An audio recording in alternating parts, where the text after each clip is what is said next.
ఒకప్పుడు రైతులకు బంగారు పంట. తెలుగు రాష్ట్రాల రైతుల ఆర్థిక వ్యవస్థకు వెన్నెముకగా నిలిచిన ఎర్ర బంగారం మిరప. ప్రపంచవ్యాప్తంగా భారత ఘాటుకు గుర్తింపు తీసుకొచ్చిన ఈ పంట ఇప్పుడు గడ్డు పరిస్థితులను ఎదుర్కొంటోంది. ఎగుమతులు తగ్గుతున్నాయి, తెగుళ్లు విజృంభిస్తున్నాయి, పెట్టుబడి ఖర్చు పెరుగుతుండగా రైతులకు గిట్టుబాటు ధర దక్కటం లేదు.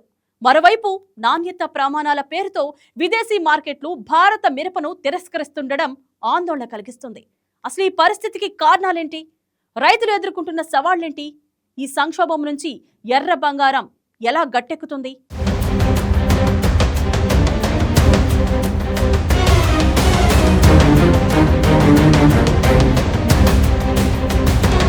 దేశంలో మిరప సాగంటే ముందుగా గుర్తుకు వచ్చేది తెలుగు రాష్ట్రాలే. దేశంలో పండే ఎండు మిరపలో దాదాపు సగం ఆంధ్రప్రదేశ్లోనే ఉత్పత్తి అవుతుంది. ఇక గుంటూరు మిర్చి ఘాటు గురించి ప్రత్యేకించి చెప్పాల్సిన పనిలేదు. తెలంగాణలో కూడా మిరప ఉత్పత్తిలో అగ్రగామి రాష్ట్రాల్లో ఒకటి. ఎన్నో ఏళ్లుగా భారత మిరపకు ప్రపంచవ్యాప్తంగా మంచి డిమాండ్ ఉంది. ముఖ్యంగా China, America, Bangladesh, Sri Lanka, Thailand, UAE వంటి దేశాలు భారత మిరపను దిగుమతి చేసుకుంటున్నాయి. అయితే 2025-26 సంవత్సరంలో పరిస్థితి పూర్తిగా మారిపోయింది. గతేడాది 11,405 కోట్ల విలువైన 7.15 లక్షల టన్నుల మిరప ఎగుమతి కాగా, ఈ ఏడాది అది 10,396 కోట్ల విలువైన 6.83 లక్షల టన్నులకు తగ్గిపోయింది. అంటే పరిమాణం మాత్రమే కాదు, విలువ కూడా భారీగా తగ్గింది.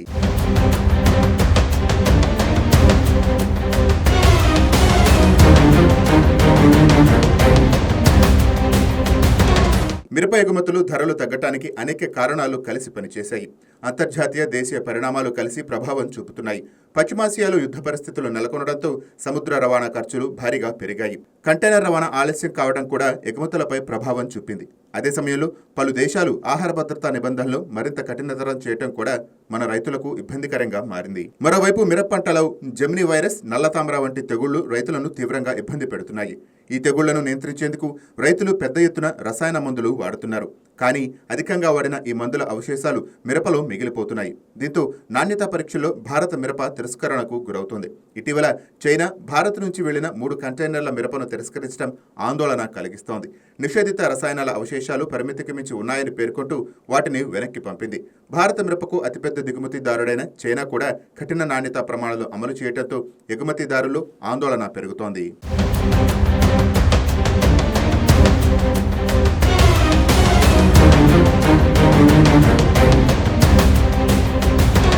చైనాకు ఎగుమతులు కూడా తగ్గాయి. 2024-25లో 3,858 కోట్ల విలువైన 2.36 లక్షల టన్నుల మిరప ఎగుమతి చేయగా, 2025-26లో అది 3,171 కోట్ల విలువైన 2.10 లక్షల టన్నులకు పడిపోయింది.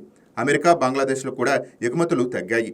యుఏఈకి పరిమాణం కొద్దిగా పెరిగినా విలువ మాత్రం తగ్గిపోయింది.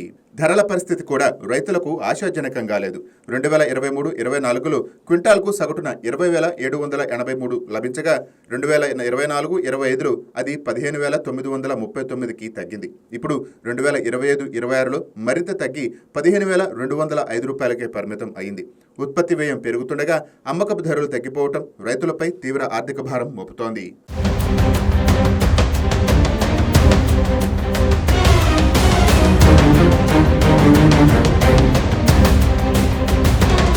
దేశ మిరప ఉత్పత్తిలో ఆంధ్రప్రదేశ్ ఇప్పటికీ అగ్రస్థానంలోనే ఉన్నప్పటికీ రాష్ట్ర వాటా కూడా కొంత తగ్గింది. తెలంగాణ వాటా మరింతగా తగ్గింది. సాగు విస్తీర్ణం తగ్గటం, తెగుళ్ల ప్రభావం, వాతావరణ మార్పులు ఇవన్నీ ఉత్పత్తిపై ప్రభావం చూపుతున్నాయని నిపుణులు చెప్తున్నారు. వ్యవసాయ శాస్త్రవేత్తల అభిప్రాయం ప్రకారం రసాయనాల అధిక వినియోగాన్ని తగ్గించాల్సిన అవసరం ఉంది. తెగుళ్ల నివారణ పరిస్థితులు, ప్రకృతి ఆధారిత వ్యవసాయం, అంతర్జాతీయ ప్రమాణాలకు అనుగుణంగా పంట ఉత్పత్తి చేయటం, మార్కెటింగ్ మెళకువల ద్వారా మాత్రమే విదేశీ మార్కెట్లో విశ్వసనీయత పెరుగుతోందని వారు సూచిస్తున్నారు. జెమిని వైరస్, నల్లతామర వంటి తెగుళ్లను తట్టుకునే కొత్త వంగడాలను అభివృద్ధి చేసి రైతులకు అందుబాటులోకి తీసుకురావాలని రైతు సంఘాలు కోరుతున్నాయి. ఎగుమతి నాణ్యతపై అవగాహన కల్పించడం, అవశేషాల పరీక్షలను గ్రామస్థాయిలోనే నిర్వహించడం, రైతులకు ప్రత్యేక ప్రోత్సాహకాలు అందించడం అవసరమని అభిప్రాయపడుతున్నాయి.